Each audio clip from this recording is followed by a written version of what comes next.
All right, so what is a verbal? All right, you saw the three examples that we're going to be going over for this slide, but first, let's understand exactly what a verbal is. Or actually, let's take two letters off the end of verbal and let's just talk about a verb. What's a verb? I'll give you a second.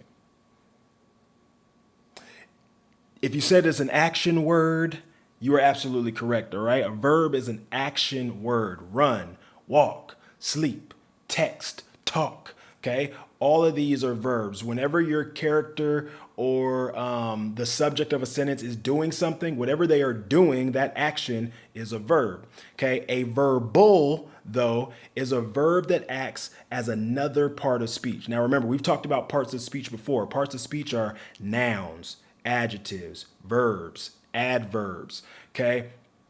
Pronouns, all of those different parts of speech. But when a verb acts as not just a verb, it looks like a verb, but it's acting as something else. Sometimes your verb can act like the subject of the sentence, okay? Which we'll get to an example on the next slide. All right. Sometimes your verb can be used to describe something. Okay. Sometimes your verb can be used as an adverb. All right. To describe another verb in the sentence. All right. So those are what verbals are. Okay. It is a verb, but it's not acting like a verb. All right.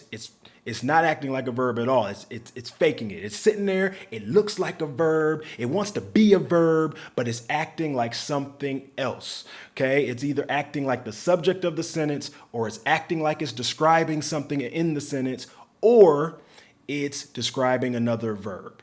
Okay?